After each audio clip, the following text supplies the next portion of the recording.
Abay, ito'y pangalawang selebrasyon. So, kamusta ang Vietnam? So, meron na naman ako another cake. And it's a purple one. And meron flowers from Dong RV. Na sinout out natin sa Vietnam. Ayan, syempre sila pa rin yung mga kasama ko. Di ba no? Hindi na nagasawaan. Araw-araw kasama. Oh. Another celebration. Ang saya. Long celebration ito. Anong nangyayari? Anong nangyayari? Mag-cause pa ng sunog yan. Lalong nagliyam.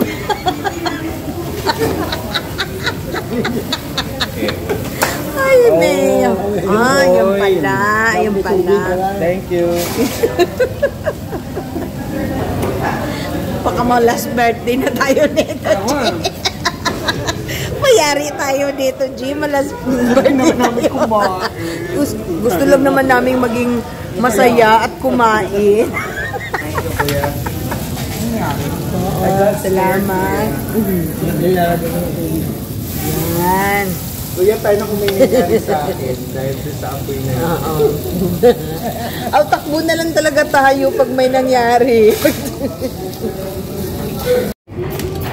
Siyempre, hindi matatapos ang ating gabi nang hindi natin i-blow ang ating cake na galing sa oven purple at purple oven na ang flavor ay pistachio. Ayan.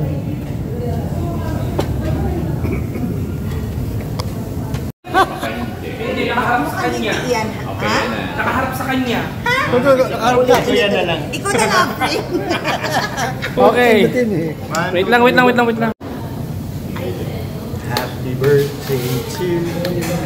Happy birthday to you. Manta ka, Kuya Rudy. Happy birthday. Happy birthday.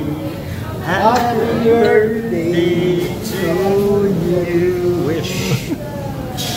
Happy birthday.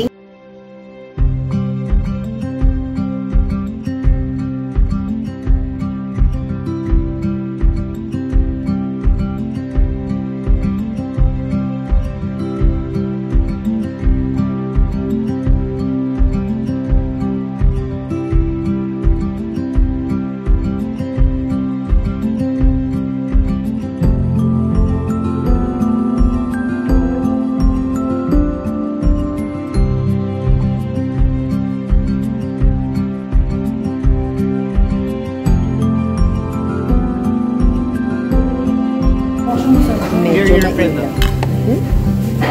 Ay, may tinidor pa lang. Pero gusto ko i-try ng ano. Namimiss ko yung mag-ano. Favorite namin ito ng best friend ko. Yes. Masarap. Pareho kasi kasi walang sweet, pero ito lang ang pumasakit sa panlasa namin. Love it. The best flavor so far that I enjoy.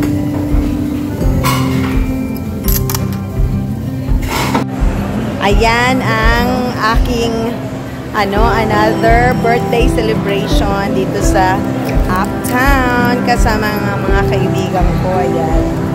Na nag-enjoy sa pag-picture-picture.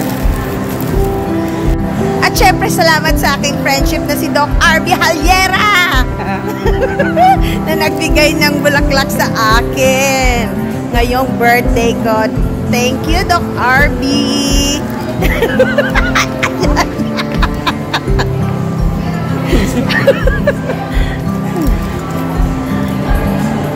Siyempre, hawak-hawak pa niya yung bulaklak ko. Ayan, siya nagbigay niyan,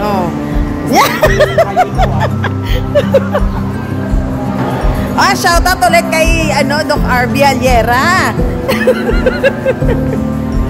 From Vietnam to Philippines. Ang pa-shoutout, grabe.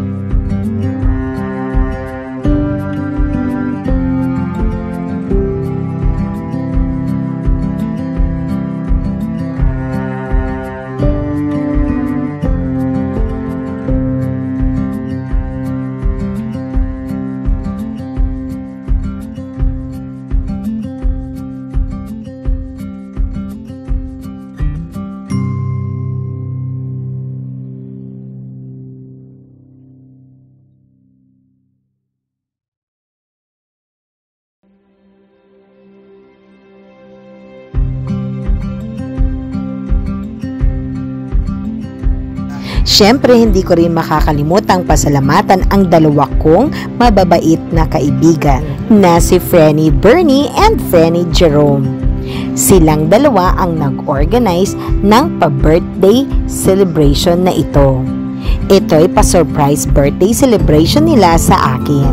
Masasabi kong napakaswerte ko dahil nagkaroon ako ng mga mababait na kaibigang kagaya nila.